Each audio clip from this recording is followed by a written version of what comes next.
Oh, some people don't like you to talk like that. Oh, some people would like to shut you up for saying those things. You know that. Lots of people, lots of groups in this country want to tell you how to talk, tell you what you can't talk about. Well, sometimes they'll say, well, you can talk about something, but you can't joke about it. Say you can't joke about something because it's not funny. Comedians run into that shit all the time. Like rape. They'll say, you can't joke about rape. Rape's not funny. I say, fuck you. I think it's hilarious. How do you like that? I can prove to you that rape is funny. Picture Porky Pig raping Elmer Fudd. See, hey, why do you think they call him Porky, huh? I know what you're going to say. Elmer was asking for it. Elmer was coming on to Porky. Porky couldn't help himself. He got a hard on. He got horny. He lost control. He went out of his mind. A lot of men talk like that. A lot of men think that way. They think it's the woman's fault. They like to blame the rape on the woman. Say, hey, she had it coming. She was wearing a short skirt. These guys think women ought to go to prison for being cock teasers. Don't seem fair to me. Don't seem right. But you can joke about it. I believe you can joke about anything. It all depends on how you construct the joke. What the exaggeration is. What the exaggeration is. Because every joke needs one exaggeration. Every joke needs one thing to be way out of proportion. Give you an example. You ever see a news story like this in the paper? Every now and then you run into a story that says some guy broke into a house, stole a lot of things, and while he was in there, he raped an 81-year-old woman. And I'm thinking to myself, why? What the fuck kind of a social life does this guy have? I want to say, why did you do that? Well, she was coming on to me. We were dancing and I got horny. Hey, she was asking for it. She had on a tight bathrobe. I say, Jesus Christ, be a little fucking selective next time, will you? Now, speaking of rape, you know what I wonder? I wonder, is there more rape at the equator or the North Pole? These are the kind of things I think about when I'm sitting home alone and the power goes out. I wonder, is there more rape at the equator or the North Pole? I mean per capita. I know the populations are different. Most people think it's the equator. I think it's the North Pole. People think it's the equator because it's hot down there. They don't wear a lot of clothing. Guys can see women's tits. They get horny and there's a lot of fucking going on. That's exactly why there's less rape at the equator, because there's a lot of fucking going on. You can tell there's a lot of fucking at the equator. Take a look at the population figures. Billions of people live near the equator. How many Eskimos we got? 30? 35? No one's getting laid at the North Pole. It's too fucking cold. Guys say to their wives, hey, tonight, honey, huh? Tonight, huh? Are you crazy? The wind chill factor is 300 below. These guys are deprived, they're horny, they're pent up. Every now and then, they bust out, they gotta rape somebody. Now, the biggest problem an Eskimo rapist has, trying to get wet leather leggings off a woman who's kicking. Did you ever try to get leather pants off of someone who doesn't want to take them off? You would lose your heart-on in the process. Up at the North Pole, your dick would shrivel up like a stack of dimes.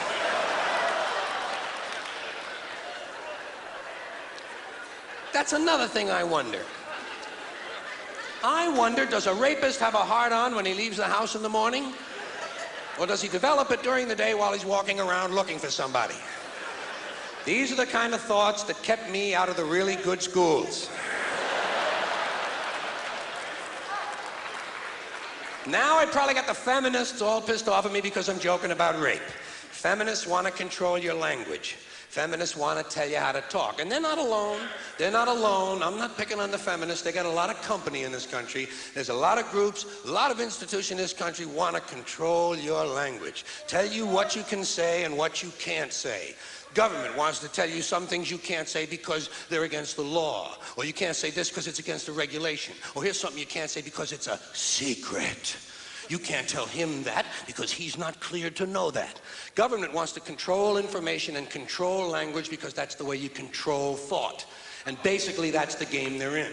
Same with religion. Religion is nothing but mind control. Religion is just trying to control your mind, control your thoughts. So they're going to tell you some things you shouldn't say because they're sins. And besides telling you things you shouldn't say, religion's going to suggest to you some things you ought to be saying. Here's something you ought to say first thing when you wake up in the morning. Here's something you ought to say just before you go to sleep at night. Here's something we always say on the third Wednesday in April after the first full moon in spring at 4 o'clock when the bells ring. Religion is always suggesting things you ought to be saying. Same with political groups of all kinds. Political activists, anti-bias groups, special interest groups are going to suggest the correct political vocabulary, the way you ought to be saying things, and that's where the feminists come in. Now, as I said, I got nothing against the feminists. In fact, I happen to agree with most of the feminist philosophy I have read. I agree, for instance, that for the most part, men are vain, ignorant, greedy, brutal assholes who've just about ruined this planet, who've just about ruined this planet because they're afraid someone might have a bigger dick out there somewhere. Men are basically insecure about the size of their dicks, and so they go to war over it. You don't have to be a political scientist or a history major to see the bigger dick foreign policy theory at work. It goes something like this. What? They have bigger dicks? Bomb them. And of course, the bombs and the bullets and the rockets are all shaped like dicks. I don't understand that part of it, but it is part of the equation. So I agree with that abstract, that males have pushed a technology that just about has this planet in a stranglehold. Mother Earth, raped again. Guess who? Hey, she was asking for it. I also happen to like it when feminists attack these fat-ass housewives who think there's nothing more to life than sitting home on the telephone, drinking coffee, watching TV, and pumping out a baby every 9 months.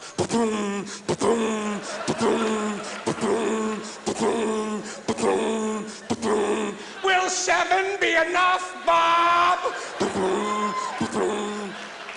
But what's the alternative? What's the alternative to pumping out a unit every 9 months? Pointless careerism? Pointless careerism? Putting on a man-tailored suit with shoulder pads and imitating all the worst behavior of men? This is the noblest thing that women can think of? To take a job in a criminal corporation that's poisoning the environment and robbing customers out of their money? This is the worthiest thing they can think of. Isn't there something nobler they could do to be helping this planet heal? You don't hear much about that from these middle-class women. I've noticed that most of these feminists are white middle-class women. They don't give a shit about black women's problems. They don't care about Latino women. All they're interested in is their own reproductive freedom and their pocketbooks. But when it comes to changing the language, I think they make some good points. Because we do think in language. And so the quality of our thoughts and ideas can only be as good as the quality of our language. So maybe some of this patriarchal shit ought to go away. I think spokesman ought to be spokesperson. I think chairman ought to be chairperson. I think mankind ought to be humankind. But they take it too far. They take themselves too seriously. They exaggerate. They want me to call that thing in the street a person-hole cover. I think that's taking it a little bit too far. What would you call a ladies' man? A person's person? That would make a he-man an it person. Little kids would be afraid of the boogie person. They'd look up in the sky and see the person in the moon. Guys would say, come back here and fight like a person, and we'd all sing for It's a Jolly Good Person. That's the kind of thing you would hear on Late Night with David Letterperson.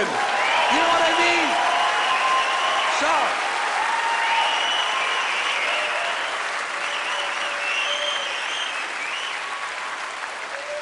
So I think it's an exaggeration, and I like to piss off any group that takes itself a little bit too seriously. And it does not take a lot of imagination to piss off a feminist.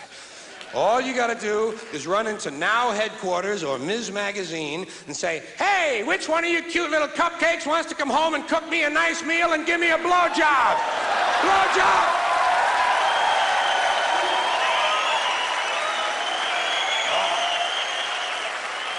Oh, that pisses them off. You want to piss off a feminist? Call her a cum catcher. That'll get her attention. Ah, don't act disgusted. Don't act disgusted. Half of you are going to go home and go down on each other tonight, remember? If you're willing to swallow cum, let's not make believe something I said was disgusting, okay? Huh?